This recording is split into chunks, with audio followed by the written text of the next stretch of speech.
Hello అండి, నా పేరు లక్ష్మి. నవల పేరు జీవన తరంగాలు. రచన ఎద్దనపూడి సులోచనారాణి గారు. జీవన తరంగాలు 18వ భాగం.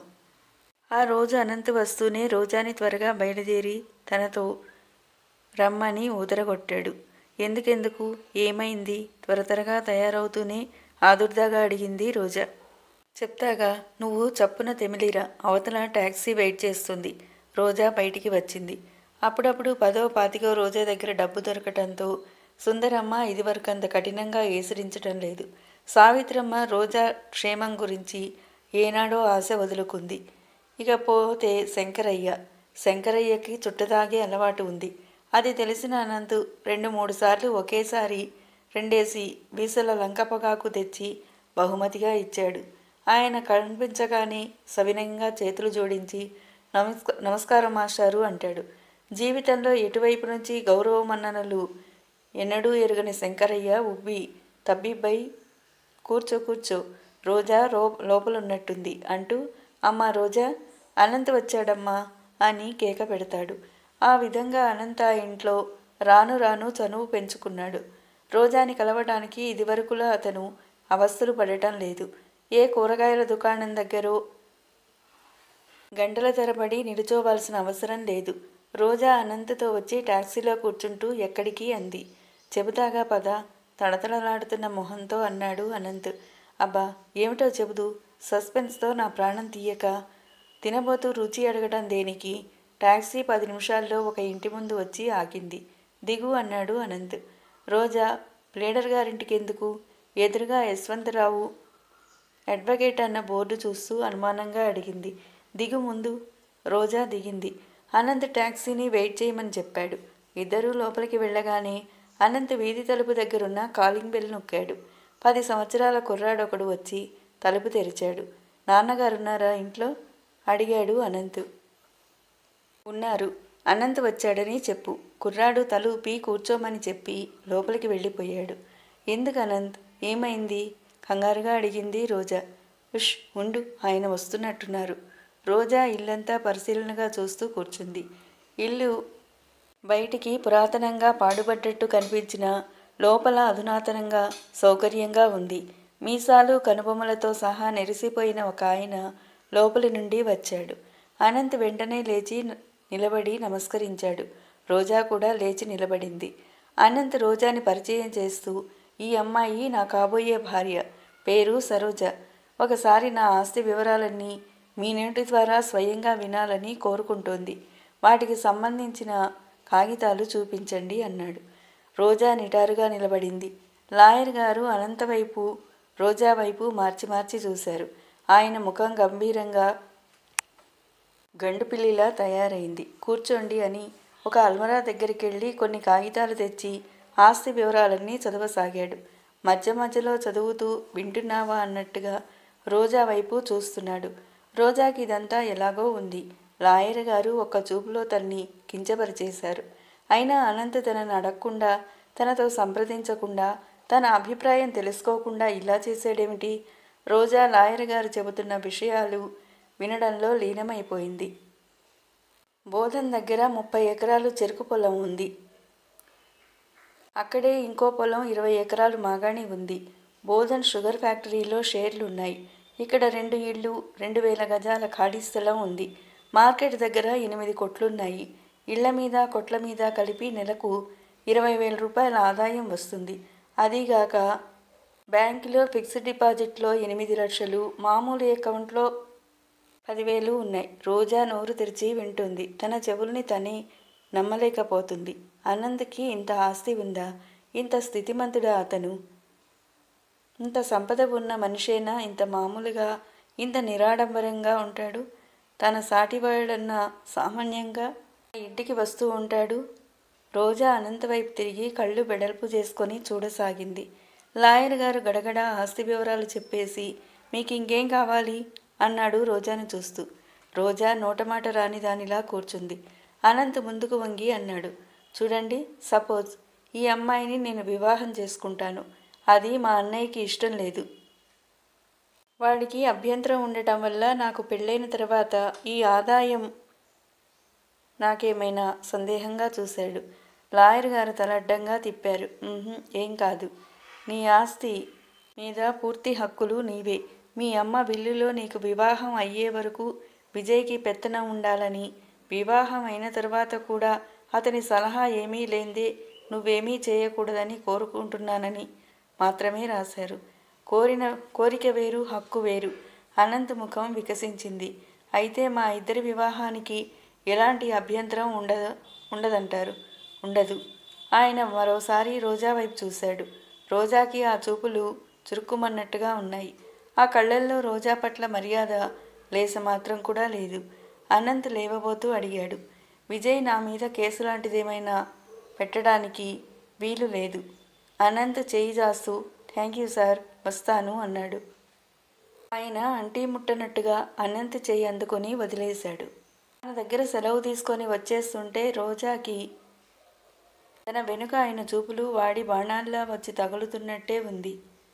ఇద్దరూ బయటికి రాగానే రోజా, అనంత్ ఏమిటిదంతా అంది. చెబుతాగా రా. అనంత్ ఎన్నడూ లేనిది చనువుగా రోజా చెయ్యి పట్టుకుని టాక్సీ దగ్గరకు తీసుకువస్తూ ఎక్కువ అన్నాడు. రోజా లోపలికి ఎక్కి కూర్చుంది. అనంత్ కూడా వచ్చి కూర్చున్నాడు. అనంత్ డ్రైవర్కి ఏదో అడ్రస్ చెప్పాడు. టాక్సీ కదిలింది. అనంత్ రోజా చేతిని తన చేతుల్లోకి తీసుకుంటూ మృదువుగా అన్నాడు, రోజా, నా గురించి అన్ని వివరాలు నీకు తెలియాలి. ప్రపంచంలో చాలామంది డబ్బు కోసం చాలా పనులు చేస్తారు. నువ్వు నీకోసమైనా నన్ను పెళ్లి చేసుకో అనంత్. నేను ఈ మధ్య అనుక్షణం నిన్ను గురించే ఆలోచిస్తున్నాను. నిరాశగా ఉన్న నా జీవితంలో కొత్త చిగుళ్ళు చిగురించాయి. కొత్త ఆశలు రేగాయి. నాలో ఏదో సంచలనం రేగింది. అది నాకు చాలా ఉత్సాహాన్ని ఇస్తుంది. నా మనసులో నేను నీ పట్ల పొందుతున్న అపురూపమైంది బహుశా నీకు చెప్పినా అర్థం కాదేమో. నేనిప్పుడు పాటలు ఎలా రాయగలుగుతున్నానో తెలుసా? నీలో ఏదో శక్తి ఉంది రోజా. మంత్రదండల్లా మైమరిపిస్తుంది. నువ్వు నా దానివి కావాలి. నేను జీవితాంతం నీ వాడినైపోవాలి. నువ్వు కాదంటే నాకు జీవితమే లేకుండా పోతుంది. అనంత్ అలా అనకు, రోజా కంగారుగా అంది. ఒప్పుకున్నానని చెప్పు రోజా, నన్ను ఆలోచించుకొని. ఇంతేనా? అయితే ఎన్నటికీ నీ ఆలోచన తెగదన్నమాట. నీకు నిర్ణయశక్తి నీకు లోపిస్తే ఆ భారం నా మీద వదిలే. నేను కానీ నా డబ్బైనా నిన్ను ఆకర్షించడం లేదా రోజా? నీ డబ్బుకి ఆకర్షణకి లోబడి నీ భార్యగా వచ్చేవాళ్ళు సుఖపెట్టలేరు అనంత్. నిన్నుగానే చూడగలిగిన వ్యక్తి రావాలి. అచ్చు విజయ్లా మాట్లాడుతున్నావు. విజయ్ ప్రసంగం వచ్చేసరికి నిటారుగా కూర్చుంది రోజా. తర్వాత నిదానంగా తను చెబుతున్న ప్రతి చిన్న మాట పూర్తిగా అతనికి అర్థమవ్వాలన్నంత నిదానంగా చెప్పసాగింది. చూడనంత్, నేను బుద్ధి తెలిసినప్పటి నుంచి ఈనాటి వరకు ఇరుగు పొరుగుతో, అత్తయ్యతో, పరిస్థితులతో, దురదృష్టంతో పోట్లాడుతూనే వచ్చాను. ఇక నా వల్ల కాదు. నాకు శక్తి లేదు. కనీసం పెళ్ళైన తర్వాతనైనా నిశ్చింతగా, నిర్మలంగా, ప్రశాంతంగా భర్త అనేవాడి నీడలో గడపాలని ఉంది. నాకేం భోగభాగ్యాలు అవసరం లేదు. స్థితిగతులు వద్దు, హోదాలు వద్దు. అనురాగం, ఆశ్రయం కావాలి. నిండు మనసుతో మమత పంచి ఇచ్చే అనుభవం కావాలి. అవన్నీ నా దగ్గర నీకు దొరుకుతాయి రోజా. నేను వాగ్దానం చేస్తున్నాను. నాకు నమ్మకం లేదు అనంత్. నమ్మకం లేదా? ఎందుకని? చిన్నబోయిన ముఖంతో అడిగాడు అనంత్. నీతో పెళ్ళి అయిన మరుక్షణం నుంచి నేను మీ విజయ్తో తగాదా పడాలి. అది నా వల్ల కాదు. అలా జరగనివ్వను రోజా. మనిద్దరి మధ్య అతని ప్రసక్తే లేదు. అంతా నీ ఇష్టం. నీ ఇష్ట ప్రకారం జరుగుతుంది. వద్దనంత్, వద్దు. విజయ్తో కాకపోయినా నీతోనైనా తగాదా వస్తుంది. నాతోనా? నీకా? మనిద్దరికీ పోట్లాట, అభిప్రాయ భేదమా? అనంత్ నవ్వాడు. ఇంతలో టాక్సీ ఒక ఇంటి ముందుకు వచ్చి ఆగింది. ఇదేమిటి, ఇక్కడికి ఎందుకు వచ్చాం? ఇదెవరి ఇల్లు? బయటికి చూస్తూ అడిగింది రోజా. దిగు చెబుతా అన్నాడు అనంత్. రోజా దిగింది. రోడ్డు చాలా నీట్గా ఉంది. కనుచూపు మేర వరకు ఉన్నటి తారు రోడ్డు. దానికి ఇరుపక్కల అద్భుతంగా ఉన్న అందమైన మేడలు వరుసగా ఒకదాని వెంట ఇంకొకటి ఆనుకుని ఉన్నాయి. ఇరుకుగా, సందడిగా ఇరుక్కుని ఉండే రోజాకి క్షణంసేపు ఆ వీధి స్వర్గంలా కనిపించాయి. అనంత్ టాక్సీకి డబ్బులిచ్చి పంపాడు. కాబోయే ఇల్లాలివి, నీ ఇంటిని ఒకసారి చూసుకో అన్నాడు అనంత్ గేటు తీస్తూ. జేబులోంచి తాళం చెవి తీసి అనంత్ తలుపు బార్లా తెరిచాడు. తలుపు తప్ప లోపలి గది తలుపులన్నీ కిటికీలతో సహా తెరిచి కర్టెన్లు పక్కకి లాగి కట్టబడి ఉన్నాయి. ముందు గదిలో అడుగు పెట్టగానే 1 నిమిషం అలాగే నిలబడిపోయింది. గదిలో కింద ఎరుపు రంగు కలిపిన అందమైన పువ్వులతో తీగలతో కార్పెట్ పరిచి ఉంది. మధ్యగా చాలా ఖరీదనిపించే సోఫా ఉంది. గదికి 4 మూలలా చిన్న చిన్న టేబుల్స్ మీద తెల్లటి గుడ్డలు వేసి వాటి మీద 2 బొమ్మలు నాట్యభంగిమలో పళ్ళెం పైకెత్తి పట్టుకొని నిలబడి ఉన్నట్టుగా ఉన్నాయి. ఆ పళ్ళల్లో 2 గులాబీలు, 4 ఆకులు పెట్టి కిటికీలకున్న కర్టెన్లు, గుమ్మానికున్న పరదాలు, కింద పరిచిన తివాచి ఇంచుమించు ఒకే రంగులో మ్యాచింగ్లా ఉన్నాయి. గది చాలా నీట్గా ఉంది. మళ్ళీ అద్భుతంగా హాయిగా ఉన్నట్లుగా ఉంది. అక్కడే నిలబడిపోయావేం? లోపలికి రా రోజా, అనంత్ పిలిచాడు. లోపలి గదులు పెద్దవి కానీ ఎక్కువ కానీ లేవు. డ్రాయింగ్ రూమ్కి ఆనుకుని విజయ్ ఆఫీస్ గది ఉంది. ముందు గదిని దాటి లోపలికి వెళితే కాస్త పెద్ద హాలుగా కనిపించే గది, దాన్ని ఆనుకుని వంటగది ఉన్నాయి. వంటగది విజయ్ ఆఫీస్ గదికి మధ్య గుమ్మం ఉంది. కానీ అది మూసేసి ఎప్పుడూ తెరవనట్టుగా అటు ఇటు పరదాలున్నాయి. ఇదిగో ఇది మా పాకశాల, దగ్గరగా వేసి ఉన్న వంటగది తలుపులు తెరుస్తూ అన్నాడు అనంత్. అతని వెనకే నిలబడి ఉన్న రోజా లోపలికి తొంగి చూసింది. వెంటనే ముఖమంతా సంభ్రమాశ్చర్యాలతో నిండిపోయింది. వంటగది మిగతా అన్ని గదుల కంటే ఇంకా నీట్గా, ఇంకా శుభ్రంగా ఉన్నట్టుగా ఉంది. ఇదంతా ఎవరి చాకచక్యం? మెచ్చుకున్నట్టుగా చూస్తూ అంది రోజా. ఇంకెవరిది? మా విజయ్దే. వాడికి పెద్ద చాదస్తం. ఎక్కడ తీసిన వస్తువు అక్కడే పెట్టాలంటాడు. ఇంట్లో ఒక చిన్న కాగితం ముక్క పడనివ్వడు. అవసరమైంది ఏదైనా ఉంటే పట్టుకెళ్ళి భద్రంగా చెత్తబుట్టలో దాచాలంటాడు. ఒక్కోసారి నేను ఇక్కడివి అక్కడివిక్కడ పెట్టి చివాట్లు తింటూ ఉంటాను అన్నాడు అనంత్. నువ్వు అసలు ఏ విషయంలో అతనితో చివాట్లు తినవు అనుకుంది రోజా. ఇదంతా విజయ్ ప్రతిభ అని, అతని సామర్థ్యం అని చెప్తుంటే రోజాకి ఒప్పుకోవడానికి మనసు అంగీకరించలేదు. ఈ విజయ్ ఇదంతా చేస్తాడా? ఎదురుగా తళతళలాడుతున్న గిన్నెలు, చెంచాలు అతను తోమి బొర్లించినవేనా అంది రోజా వ్యంగ్యంగా. మా విజయ్ తోమటమేమిటి? అనంత్ అర్థం కాని వాడిలా ఆశ్చర్యంగా చూశాడు. మరి ఇదంతా అతని చాకచక్యమేనంటావు? ఓ అదా, బాగుంది నువ్వు చెప్పేది. నేను అతను చేస్తాడనలేదు. ఇలాంటి దానివి రోజా. మన దేశంలో ఏ మగాడైనా చేస్తాడా ఇలాంటి పనులు? అలా చేసే రోజు వస్తే ఈ దేశ సౌభాగ్యం 1000 రేకుల కలవల వికసించదు. మా వాడు చేయడు, మా గౌరమ్మ చేత చేయిస్తాడు అన్నాడు అనంత్. అలా చెప్పు. చివరికి ప్రత్యేకత అంతా ఆడచెయ్యిదేనన్నమాట చిరునవ్వుతో అంది రోజా. ఆడచెయ్యి అయినంత మాత్రాన అయిపోదు రోజమ్మగారు.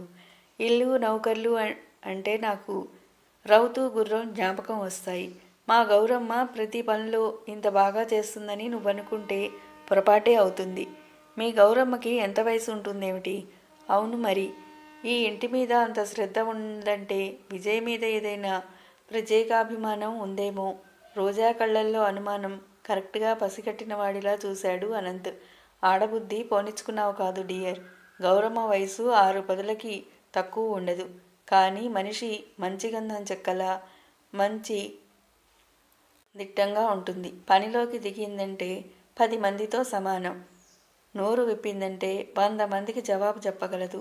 కాస్త మా విజయ్ దగ్గరే అణకువ, నమ్రత చూపిస్తుంది. ఏమిటో ఆ ప్రత్యేకత?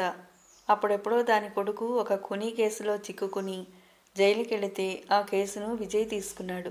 మా వాడి చాకచక్యం వల్ల కాస్తలో వాడికి ఉరితాడు తప్పిపోయింది.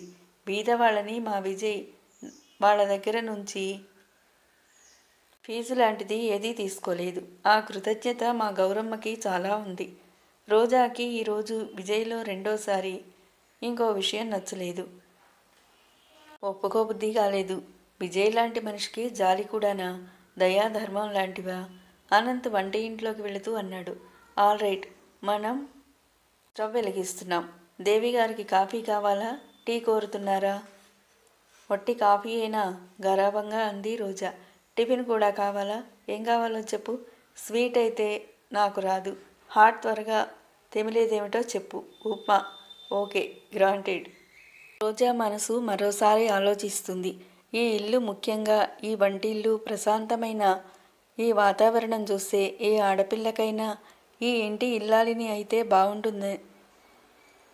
ఆశ రేకెత్తక మానదు. ఎంత బాగుంది! చిన్నగా, సౌకర్యంగా, ముద్దుగా, అందంగా, హాయిగా ఉంది. ఉప్మా, కాఫీ చకచకా 10 నిమిషాల్లో తయారయ్యాయి. అనంత్ కాఫీ పాట్లో పోసి ఉప్మా ప్లేట్లో సర్ది ట్రేలో పెట్టి, క్రింద తయారు చేసుకున్నాంగా, పద పైకెళ్ళి తిందాం. నువ్వు పైన చూసినట్టు ఉంటుంది. నువ్వు తింటుండగా నాకు వచ్చిన ప్రైజులు చూపిస్తాను అన్నాడు. రోజా అంగీకారంగా తలూపింది. అనంత్ ట్రే పట్టుకొని ముందు నడిచాడు. రోజా మంచినీళ్ళ గ్లాసులు, జగ్గు పట్టుకొని అనంత్ వెనుక నడిచింది. కూర్చో రోజా. అనంత్ రోజాని ఆహ్వానిస్తూ అలవాటు చొప్పున తన మంచం మీద కూర్చున్నాడు. రోజా వచ్చి విజయ్ మంచం మీద అంచున ఆని ఆననట్టుగా కూర్చుంది. తీసుకోండి దేవిగారు. ఉప్మా ప్లేటు అందించాడు. రోజా చెంచాతో కాస్త కాస్త ఉప్మా తింటూ గదంతా అంగుళం అంగుళం శ్రద్ధగా పరికిస్తుంది. గదిలో 2 మంచాలు వేసిన, మంచాల మధ్య మరో మంచం పట్టేటంత ఖాళీ జాగా వదిలినా ఇంకా విశాలంగానే ఉంది. గదిలో క్రింద ఆకుపచ్చ రంగు కార్పెట్ పరచబడి ఉంది. అనంత్, విజయ్ ఇద్దరూ ఇంట్లో ఉన్నప్పుడు సాధ్యమైనంత వరకు చాలా భాగం ఇక్కడే గడుపుతామని చెప్తున్నాడు అనంత్. అనంత్, ఇదంతా నీదేనా? రోజా కళ్ళల్లో కుతూహలం కనిపిస్తుండగా అడిగింది. అంతా నాదే. విజయ్కి ఇందులో ఏమీ లేనే లేదా? ఎలా ఉంటుంది? ఇదంతా మా అమ్మ పుట్టింటి నుంచి తెచ్చుకున్న సంపద. విజయ్ వాళ్ళమ్మ పేద కుటుంబం నుంచి వచ్చింది. మా నాన్నకు మొదటి భార్య అంటే విజయ్ తల్లి చనిపోగానే మా అమ్మని పెళ్లి చేసుకొని ఇల్లరికం వచ్చేశారు. మా తాతగారు చాలా మంచివారు. చిన్నప్పుడే మా నాన్న లేకపోయినా విజయ్ని నాతో పాటు ఉండనిచ్చి చదువు అది చెప్పించారు. రోజాకి చాలా సంతోషంగా అనిపించింది ఆ సంగతి. విజయ్కి ఈ ఇంట్లో తనది అనేది ఏదీ లేదనే మాట. అనంత్ తల గోక్కున్నాడు. ఏది అంటే అవతల గదిలో ఉన్న ఆ బండెడు పుస్తకాలు వాడివే మరి. పుస్తకాల సంగతి సరేలే అనంత్. ఒకవేళ ఎప్పుడైనా మీ మధ్య అభిప్రాయ భేదం వస్తుందనుకో, నాకు అతడంటే ఇష్టం లేదనుకో, నా కాబోయే భార్యకి అతడంటే ఇష్టం లేదనుకో, అప్పుడు చూడు మిస్టర్ విజయ్, గెటౌట్ అంటే ఇంట్లోంచి కట్టుబట్టలతో బయటికి నడవాల్సిందే, సగర్వంగా ఛాతీ చూపిస్తూ అంటూ పూర్తి చేశాడు అనంత్. రోజాకి ఆ ఊహ చక్కలి గిద్దలు పెట్టినట్లుగా ఉంది. అనంత్, అతని సంపాదన ఎలా ఉంది అంది. నా మొహం సంపాదన, సాయిబు గారి సంపాదన కట్టుపోగులకి సరి అన్నట్టు వాడికి వచ్చే ఆ డబ్బంతా ఆ పుస్తకాలకే పెట్టి కూర్చుంటాడు. ఒక్కొక్కటి ఎంత ఖరీదని. రోజా అలాగా అన్నట్లు చూసింది. కాఫీ తాగుతూ అనంతతో మాట్లాడుతూ, అనంత్ తెచ్చి చూపిస్తున్న బహుమతులు చూస్తూ కళ్ళతో మరోసారి గదంతా పరీక్షిస్తున్న రోజా దృష్టి చటుక్కున ఓ చోట ఆగిపోయింది. విజయ్ తలవైపున ఉన్న దిండుగలీబు చినగడానికి సిద్ధంగా ఉన్నంత పాతదిగా, మధ్యలో రంగుదారాలతో కుట్టబడి వెలిసిపోయి వెలవెలబోతున్న గులాబీ పువ్వుతో ఓ మూలగా విజయ్ అన్న సంతకం వంకర టింకరగా అక్షరాలతో తెలుగులో కుట్టబడి ఉంది. రంగుదారాలు చాలా వరకు వెలిసిపోయి మధ్య మధ్యలో కొన్ని పూలు పైకి లేచాయి. రోజా ఆ దిండుని ఒళ్ళోకి తీసుకుని శ్రద్ధగా చూస్తూ, ఏమిటిది ఇంత పాతగా ఉంది, ఎవరైనా ప్రజెంట్ చేసిందా అంది. తనకొచ్చిన ప్రైజులు రోజాకి చూపించి తిరిగి తీసుకువెళ్ళి బీరువాలో జాగ్రత్తగా పెట్టుకుంటున్న అనంత్ తిరిగి చూసి పిసుగ్గా ముఖం పెట్టి అవును అన్నాడు. ఎవరిచ్చారు? విజయ్ ఎంత భద్రంగా దాచుకున్నా ఆ జ్ఞాపకం ఎవరిదై ఉంటుందా అన్న కుతూహలంతో తలెత్తుతూ అడిగింది. వాళ్ళమ్మ. రోజా హతాశ్రాలైనట్టు చూసింది. ఎప్పటిదో అది, మా తాతల నాటిది. ఆ గలీబు చూస్తేనే తెలియడం లేదు. ఈరోజో రేపో వాడి పుట్టినరోజో కాక వాళ్ళమ్మ చచ్చిపోయిన రోజో అనుకుంటా. ఏడాదికి ఆ 2 రోజులే వేసుకొని మళ్ళీ తిరిగి బీరువాలో దాస్తాడు. అర్థం లేని సెంటిమెంటు. అనంత్ ఎంతో విసుగ్గా చెప్పిన ఆ మాటలు రోజా చాలా ఆశ్చర్యంగా వింది. వాళ్ళ అమ్మాయి ఇచ్చిందా అది? ఇన్ని సంవత్సరాల నుంచి అంత భద్రంగా దాచుకున్నాడా? రాక్షసత్వం మూర్తీభవించిన అతని మనసులో ఇంత సున్నితమైన భావాలు కూడానా? రోజాకెందుకో నమ్మశక్యం కాలేదు. అనంత్ విజయ్ బాల్యం గురించి తన జ్ఞాపకం ఉన్నంతవరకు 2 సంఘటనలేవో చెప్తున్నాడు. రోజా అతని మాటలు వింటున్నట్టు నటిస్తూనే దిండు మీద విజయ్ అని ఉన్న చోట కాస్త కాఫీ వలకబోసి అనంత్ చూడకుండా యథాస్థానంలో పెట్టేసింది. దాని మీద ఆ కాఫీ మరక చూసినప్పుడు అతని మనసు ఎలా ఉంటుందో, ముఖం ఎలా ఉంటుందో చూడాలని కుతూహలం కలిగింది. విజయ్ తలకి రాసుకునే నూనె కాబోలు దిండు మీద నుంచి సన్నగా తేలివచ్చి రోజా ముక్కుపుటాలకి తగిలింది. ఏదో సువాసన మృదుమధురంగా మత్తుగా అనిపిస్తున్నట్టుగా ఉంది. రోజా తినటం పూర్తి కాగానే మంచం మీద నుంచి లేచి వచ్చి రోజా దగ్గరగా నిలబడి పరదా పక్కకు లాగి వీధిలోకి చూడసాగింది. అంతలో ఈ లోపల అనంత్ ఎప్పుడు వచ్చి రోజా వెనుకగా నిలబడ్డాడో హఠాత్తుగా మాట్లాడుతూ, రోజా, ఆ నల్లకారు ఆగిందే, ఇప్పుడు ఆ ఇల్లు వేణుగోపాలరావు గారిది. ఆ కారులోంచి దిగిన ఆ ఇద్దరు ఆయన కూతుళ్ళు, పెద్దమ్మాయి లావణ్య, చిన్నపిల్ల రాధ. రోజా వెనక్కు తిరిగి అనంత ముఖంలోకి చూసింది. వేణుగోపాలరావు గారంటే గుర్తు చేసుకుంటున్నట్టుగా చూసింది. ఆ రోజు నువ్వు మా విజయ్తో పాటు పార్కులో చూసావే, ఆయనే. రోజాకి వెంటనే గుర్తు వచ్చేసింది. ఎందుకో తెలియదు కానీ పంచాలాల్చీతో నిండుగా హుందాగా పెద్ద మనిషి తరహాగా ఆయన రోజా మనసులో చెరగని చిత్రంగా హత్తుకుపోయి ఉన్నారు. వాళ్ళ అమ్మాయిలే అన్నాడు అనంత్. రోజా ఈసారి పరీక్షగా చూసింది. వాళ్ళు లోపలికి వెళుతుండగా రోజా ఈసారి ఇంకా కుతూహలంగా ఆసక్తిగా ఆ ఇంటివైపు చూసింది. చుట్టూ విశాలంగా ఉన్న ఆవరణలో శ్రద్ధగా క్రమబద్ధంగా పెంచిన తోట ఉంది. అసలు అనంత్ ఇల్లు అలా ఉండాల్సింది. అంత డబ్బు ఉండి అనంత్కి కారు ఎందుకు లేదో వెంటనే వెనక్కి తిరిగి అంది. అనంత్, నువ్వు అలాంటి ఇల్లు ఎందుకు కొనుక్కోకూడదు? ఎలాంటిది? రోజా వేలు పెట్టి చూపించింది. అదా, అయినట్టే. ఇప్పటికే ఈ చిన్న ఇల్లే సర్దుకోలేక సతమతమవుతున్నాం. రోజుకి 20 గంటలు ఎప్పుడూ బయట గడిపే మాకు ఇంతకంటే పెద్ద ఇల్లు ఎందుకు? అసలు 2 గదులు చాలు. రోజాకి అనంత్ మాటలు రుచించలేదు. అనంత్ రోజా దృష్టిని ఇటు మళ్లించడానికన్నట్టు మెల్లగా చేయి జాపి కర్టెన్ మూసేశాడు. రోజా, అనునయంగా పిలిచాడు. ఏమిటి? యథాలాపంగా వెంటనే అతని వైపు చూస్తూ అంది. రోజా. అనంత్ కంఠం అదోలా అయింది. అతని కళ్ళల్లోకి నూతన కాంతి వచ్చింది. త్రుళ్ళిపడిన రోజా రెప్పపాటులో మనసులో కలిగిన కంగారుని బయటికి కనిపించనీయకుండా నిగ్రహించుకుంది. ఏమిటనంత్? అతనిలో భావ సంచలనం గుర్తించని దానిలా చాలా అమాయకంగా అడిగింది. అనంత్ సమాధానంగా వెంటనే 2 చేతులు చాచాడు. అనంత్, దగ్గరికి రా రోజా. చుట్టుపక్కల ఆవరించుకుంటున్న ఏకాంతం అనంత్లో ఎల్లప్పుడూ ఉండే బిడియాన్ని సంకోచాన్ని వదలగొట్టేసింది. కోర్కెతో అతని కళ్ళు ఎరుపెక్కాయి. రోజాకి అతన్ని వారించటం అసాధ్యమని తెలిసిపోయింది. చప్పున దూరంగా వచ్చి బ్యాగ్ తీసుకుంటూ, నేను వెళ్ళిపోవాలి అనంత్, చాలా ఆలస్యం అయిపోయింది అంది. 1 నిమిషంలో ఆలస్యం అయిపోదు అనంత్, ప్లీజ్, బతిమాలుతున్నట్టుగా అంది రోజా. ప్లీజ్ రోజా, వేడుకున్నట్టుగా చూశాడు అనంత్. అతని చేతులు కాంక్షతో బుసలు కొడుతున్న జంట సర్పాల్లా ముందుకు వస్తున్నాయి. కాస్త కదిలితే ఎగిరి తనని వాటేసి బంధించేలా ఉన్న వాటి వైపు క్షణంసేపు రోజా మతిపోయిన దానిలా చూడసాగింది. అనంతలో ఎప్పుడూ ఎరగని చనువు, అతని ముఖంలో స్పష్టంగా కనిపిస్తున్న ఉద్రిక్తత, ఈ రెండూ చూసేసరికి రోజాకి నిజంగా కంగారేసింది. అతన్ని వారించటం అసాధ్యమేమో అన్న ఊహ వెన్నెముక జలధరించేటట్టు భయాన్ని కూడా కలగజేసింది. వద్దు, తల అడ్డంగా వేగంగా ఊగుతూ తన ఇష్టాన్ని స్పష్టంగా తెలియజేసి రోజా మరో మాటకి అవకాశం ఇవ్వకుండా చటుక్కున మెరుపులా బయటికి వెళ్ళిపోయింది. రోజా వెనుక నుంచి వారిస్తున్నట్టుగా కేకపెట్టాడు అనంత్.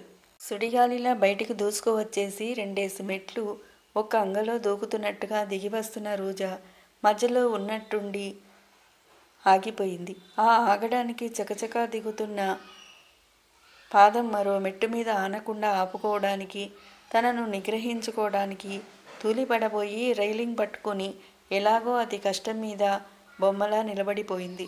ఎదురుగా కింది నుంచి పైకి వస్తున్న కంఠస్వరాలు ఎవరివా అని ఆలోచిస్తున్నట్టుగా ఎడమ విజయ్ మెల్లగా ఒక్కొక్క మెట్టే ఎక్కి పైకి వస్తున్నాడు. రోజాని చూడగానే అతను కూడా టక్కున ఆగిపోయాడు. ఇద్దరి మధ్య 2 మెట్లైనా మిగిలినాయి. రోజా కళ్ళు చిన్నపిల్లల భయంతో రెపరెపలాడాయి. విజయ్ కళ్ళు వెడల్పు చేసి తన కళ్ళని తనే నమ్మలేనంత ఆశ్చర్యంగా చూస్తున్నాడు. రోజా ప్లీజ్ ఒక్కసారి దగ్గరకు రా. కాబోయే భార్యనే భర్తనైన మన ఇల్లు మన గది తప్పేముంది? గదిలోంచి బతిమాలుతున్నట్టుగా వినిపిస్తోంది అనంత స్వరం. చుట్టుపక్కల ఎవరూ లేరని అతను నిస్సంకోచంగా మాట్లాడేస్తున్నాడు.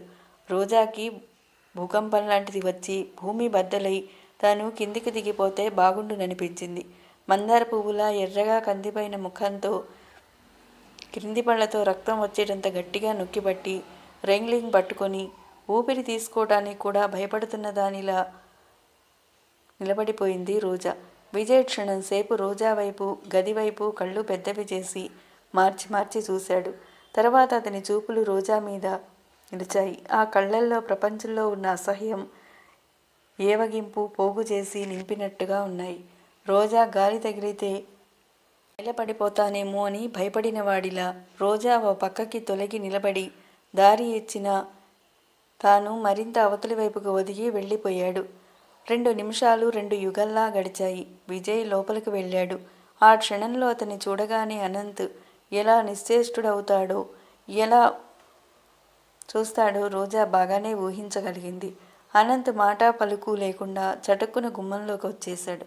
అనంత్ వెనక నుంచి పిడుగుపాటులా వినిపించింది విజయ్ స్వరం. ఏమిటి? రక్తం చిందేటంత ఎర్రగా కందిపోయిన ముఖాన్ని చేతురుమాలుతో గట్టిగా తుడుచుకుంటూ అన్నాడు అనంత్. అతనిలో నిషా కాంక్ష అన్నీ విజయ్ని చూసిన మరుక్షణంలో ముఖాన చన్నీళ్లు కొట్టినట్లు వీడిపోయాయి. ఏమిటిది? ఇల్లా లేక కల్లుపాక? విజయ్ కింద ఉన్న మంచినీళ్ళ గ్లాసుల్ని ఎదురుగా విసురుగా కాలితో తన్నిన శబ్దం. అది వెంటనే గోడ వరకు దొర్లుకుంటూ వెళ్ళి ఆగిన చప్పుడు వినిపించింది. అనంత్ మాట్లాడలేదు. గదంతా భయంకరమైన నిశ్శబ్దంతో మౌనంగా మునిగిపోయినట్టయింది. ఆ నిశ్శబ్దాన్ని చీల్చుకుంటూ సింహధ్వనిలా వినిపించింది అతని స్వరం. బుద్ధి లేదట్రా నీకు? ఇలాంటి బజారు రకాలని ఇంటికి తీసుకువస్తావా? ఇంకోసారి ఇలా చేశావంటే రోజా నెత్తిన పిడుగు పడిన దానిలా అయింది. విజయ్ ఇంకా ఏదేదో అంటున్నాడు. అనంత్ సమాధానంగా ఏదేదో గొణుగుతున్నాడు. రోజా పైన ఇక వినలేని దానిలా చకచకా మెట్లు దిగి వచ్చేసింది. వెనుక నుండి అనంత్ వచ్చాడు. రోజా ప్లీజ్ నువ్వేమీ అనుకోకు. విజయ్కి ఈ మధ్య నోటికి హద్దు పద్దు లేకుండా పోయింది. మంచి చెడు విచక్షణ జ్ఞానం విస్మరించి మాట్లాడుతున్నాడు అనంత్. అతని కంఠంలో నిషా పూర్తిగా తగ్గిపోయింది. మనిషి మామూలుగా ఉన్నాడు. అనుకోకుండా ఎదురైన ఈ పరిస్థితిని ఎలా సంజాయిషి ఇచ్చుకోవాలో తెలియక కంగారు పడుతున్నాడు. కళ్ళల్లో ఉబికి వస్తున్న నీటిని ఎంతో ప్రయత్నం మీద నిగ్రహించుకుంటున్న రోజా అతని వైపు తిరిగింది. సూటిగా చూస్తూ అంది. అనంత్, ఒక మాట అడగనా? ఇది నీ ఇల్లా అతని ఇల్లా? నా ఇల్లే. అలాంటప్పుడు అతనికి స్పష్టంగా నా ఇల్లు నా ఇష్టం అని ఎందుకు చెప్పలేవు నువ్వు? చెబుదామని అనుకున్నాను కానీ అంటూ సడన్గా వచ్చేసరికి నిజం చెప్పు. అతని ఇంట్లో లేడని ఇప్పుడప్పుడే రాడనే ధైర్యంతోనే నన్ను తీసుకువచ్చావు అంతేనా? నిజమేనా? అబ్బెబ్బే అదేం కాదు రోజా. వెళదాం పద. ఈరోజు నీ ఇంటికి నన్ను బలవంతంగా తీసుకువచ్చి నువ్వు ఇచ్చిన ఈ ఆతిథ్యాన్ని నేను జన్మలో మరువను. రోజా కళ్ళల్లో నీళ్లు గిర్రున తిరిగాయి. ముఖం వేగంగా పక్కకు తిప్పుకుంది. రోజా ఉన్నట్టుండి మృదువుగా చాలా నిశ్చలంగా దృఢంగా చెప్తున్న దానిలా అంది. నాకిష్టమే. పెళ్లి ఏర్పాట్లు చేయించు రోజా. దేవుడి సాక్షిగా చెప్తున్నా. నేను ఒప్పుకుంటున్నాను. నేను మాట ఇస్తే తిరిగిపోయే మనిషిని కాను. తెలుసు రోజా, నాకు బాగా తెలుసు. ఈ పెళ్లి గురించి మా వాళ్ళకి కానీ మీ విజయ్ కానీ తెలియాల్సిన అవసరం లేదు. పెళ్ళి చాలా క్లుప్తంగా గుప్తంగా జరిగిపోని. అలాగే రోజా. అనంత్, మళ్ళీ మీ విజయ్ కాదని దబాయించవుగా. పకడ్బందీగా జరిపించాలి. అదంతా నేను చూసుకుంటాను. విజయ్ కాదు నువ్వు ఒప్పుకోవాలి కానీ దేవుడు కూడా మనకి అడ్డు రాలేడు. అనంత్ హృదయం పులకరించింది.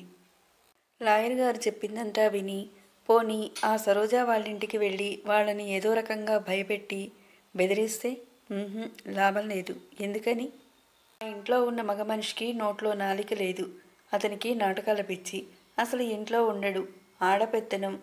ఆ అమ్మాయిని వాళ్ళెవరూ కంట్రోల్ చేయలేరు.